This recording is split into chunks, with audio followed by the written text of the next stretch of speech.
Well, there are at least 1,400 Canadians in the Philippines. The government has set up a phone line in Ottawa for anyone in Canada looking for information on family and friends in the region. The numbers are right there on your screen. They're also on our webpage. And as we mentioned, the government will match donations for the Philippines made through a registered Canadian charity with no cap on the total amount. Donations can be made up until December the 8th. Many in the Filipino community here are still waiting, hoping and praying to hear from loved ones in the disaster zone. And even at a time of uncertainty and grief, thoughts are turning to helping the victims. Joanna Remiliotis has that. It's been days of calling over and over again, dozens of times a day, without anyone answering, until suddenly someone does. Like so many in the Filipino community, the Quintias have been on an emotional roller coaster since a typhoon hit their home province. Mom! Mommy! It's hard. And all I do is cry and cry and cry. Canada's Filipino community is marked by close ties and large extended families back home. At a local community center, care packages are being put together. Whatever we can help, materially and volunteering and even prayers. We need prayers for everyone. Deeply religious faith has been a beacon, but the need to reach out, find out, share any bits of information has created a virtual community too. This entire family, we haven't heard from them, nowhere to be found. Communication is difficult, often impossible. When the internet does work, Facebook pages are flooded with messages from people asking for help.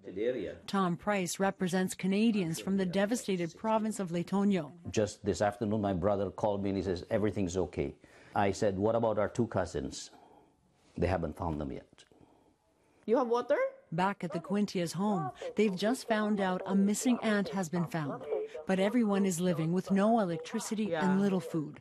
Now help is coming from very close to home. Really encouraged and extremely proud that it's coming from my son, you know. Yeah.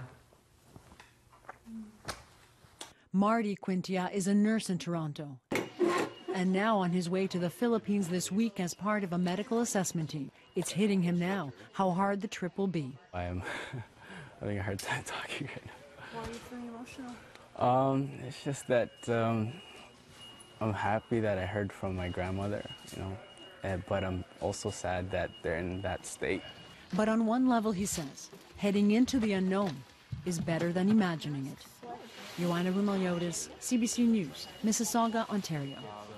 Some startling images of the storm were captured from space as it hit the Philippines on Saturday that show its huge scope and size. This animation shows a combination of visible and infrared imagery from a Japanese weather satellite. It begins on November 3rd and shows how the storm moved across the islands through this past Friday. The International Space Station also snapped some shots of the storm at its height. Time to bring in Claire with more on the super typhoon and its strength. Claire? Peter, questions still arising today about the strength of the storm. And here's the issue. The Joint Typhoon Warning Center, which is the agency that monitors this particular part of the Pacific Basin, has had to estimate wind strengths from satellites and currently is looking at a sustained wind upon impact with land in excess of 300 kilometers an hour, making it the strongest landfalling ever. But I've got to say, huge data retrieval issues are going on with this system. As it made landfall, it basically destroyed weather observing sites. It even destroyed a radar that was due to be put in place in around 2014, which really would have helped us out. And to make what is already a miserable situation wretched, this cluster of storms is now forecast to be yet another typhoon that could potentially hit the Philippines. Peter? All right, Claire, thank you. And Claire will be back a little later. Typhoon Haiyan's destructive power wasn't isolated to the Philippines. It's responsible for at least 10 deaths in 2 other countries. The storm slammed into Vietnam and China early Monday, flooding coastal communities and uprooting trees. Even at a reduced strength, it's the strongest storm on record to hit the region.